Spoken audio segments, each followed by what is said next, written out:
Hi, hello, namaste, adab. Welcome to Eat, Shoot, Ride.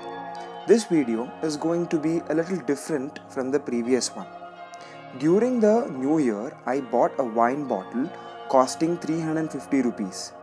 And the place that I live in takes an hour to reach the shop, and the choices that I had in the shop were very, very limited, unlike that we get in the other cities.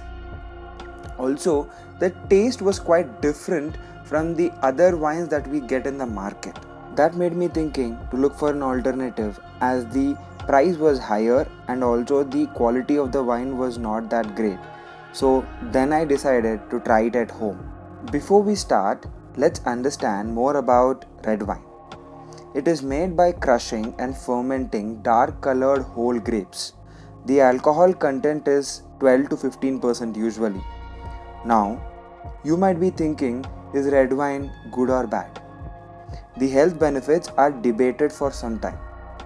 But studies have shown that I repeat, moderate red wine consumption seems to lower the risk of several diseases, including the heart disease. It also improves gut health and reduces the blood pressure.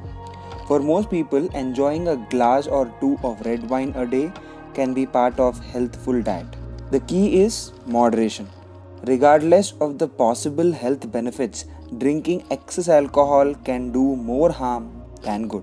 In the first step, take the black grapes, wash them using boiled and cold water so that the dirt and the chemicals present on the grapes will be removed. The second step is to pat dry the grapes and then separate the grapes from its stem. Make sure that you are not putting the grapes in the water for a longer time as it may damage the grapes and the quality of the wine will deteriorate. Now take a ceramic jar and put grapes into it in small portions. The reason why we are using a ceramic jar and not a steel or aluminium vessel is because the aluminium is a soft metal and can be easily dissolved. It will make your wine taste bad and the fermentation will not be completed properly. Make sure you are using a wooden churning rod to mash the grapes. When we were doing it, there were some grapes that were not getting mashed and there was no consistency. Instead, we did it with hand so that the pulp gets separated from the skin and we get greater consistency. In the same way, keep adding smaller portions of grapes and mash it. Here we have taken 5 kg of grapes and for that we have added 3 kg of sugar.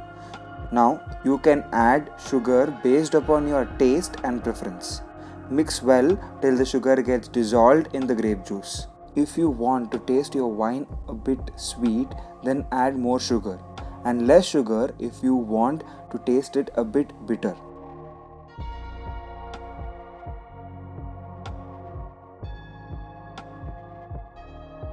To this, add 1.5 kg of wheat into the jar and mix it well. The role of yeast in winemaking is the most important element that distinguishes wine from grape juice. In the absence of oxygen, yeast converts the sugar of wine grapes into alcohol and carbon dioxide through the process of fermentation. I know we have learned this in the science class when we were in the school. Revisiting these concepts would always be fun. After mixing the wheat, now add 2 tablespoons of yeast into the jar and stir it well. The final step in the process is to add 5 to 6 liters of water and mix them well. At the end, use a cloth to tightly close the lid of the ceramic jar so that the air doesn't enter the ceramic jar and store it away from sunlight for 21 days. Ensure that you keep stirring the mixture daily for the next 21 days. Now, let the magic begin and we'll catch you in the part 2 of this video soon. Until then, don't stop exploring, stay home and stay safe.